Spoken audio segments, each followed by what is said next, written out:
Part 2 and the final part on why I will never vote for Fred Matiang'i. Na siwezi advise Mkenya yote apigie Fred Matiang'i kura. When Rigathi Gachagua was an MP, na alikuwa na support William Ruto, wenye walituma polisi kwa Rigathi Gachagua kumtoa nguo mbele ya watoto, ilikuwa authority ya Fred Matiang'i na Kibicho. When we had bodies of Kenyans being thrown in River Yala, ilikuwa ni kazi ya Fred Matiang'i and other government operatives. Yeye alikuwa waziri kwa hiyo serikali na alikuwa Minister of Interior. Si kwa hiyo na mahali Fred Matiang'i alikuja akapinga kwamba alifanya hiyo uhalifu. Fred Matiang'i went to an extent of undermining the office of the Deputy President akiwa Minister of Interior. Yeye ndio alikuwa na behave kama Deputy President, anaenda kila mahali kukaribisha President. Kwanza, kama uwezi heshimu ofisi yenye iko juu yako, wewe ukikuwa president utabehave namna gani? Fred Matiang'i ndio alikuwa na withdraw hard security ya deputy president. Na kumbuka kuna wakati William Ruto akiwa deputy president, Fred Matiang'i ali withdraw all the GSUs from his offices. When deputy president William Ruto ali complain mbona wana undermine office of the deputy president, ndio alitoa akachukua administration police akapatia William Samoei Ruto.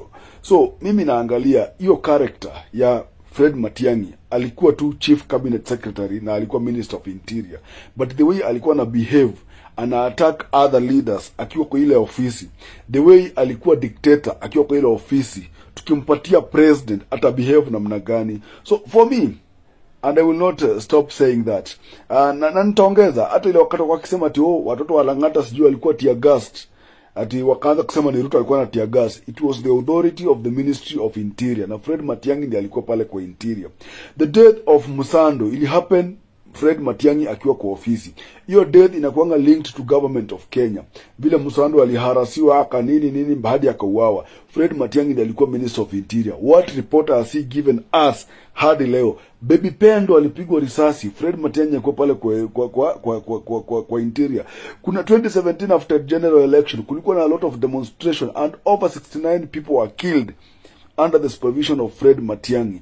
Hizo vitu yote hatuwezi sahau. So stop telling me that Fred Matiang'i was not president. So kama hakuwa president na hakuwa deputy president but alibehave hivyo, what about akikuwa president?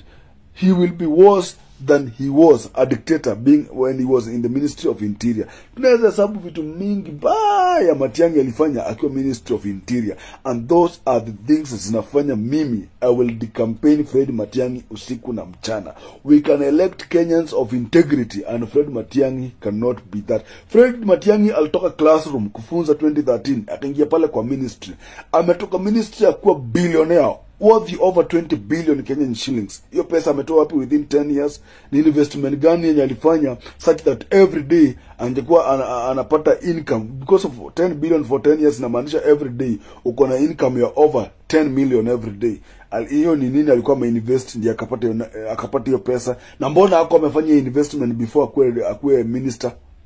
So there are so many things I can ask. Hata tukirudi pale kwa Ministry of ICT, kulikuwa na pesa ya laptops ya watoto wa shule 17 billion. Yeye alikuwa Minister of ICT. Hiyo pesa ilienda wapi na watoto wa kupata laptops? Tuulizane maswali kama hiyo. Alikuwa Minister of Education. Hiyo pesa ya Lang'ata ya Ruaraka shule ya Ruaraka, hiyo pesa ilienda wapi?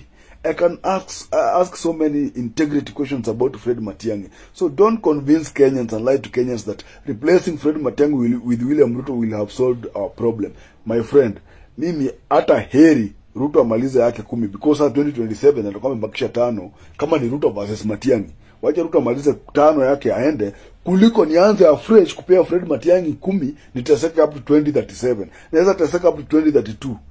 But we have so many other leaders who can replace William Ruto.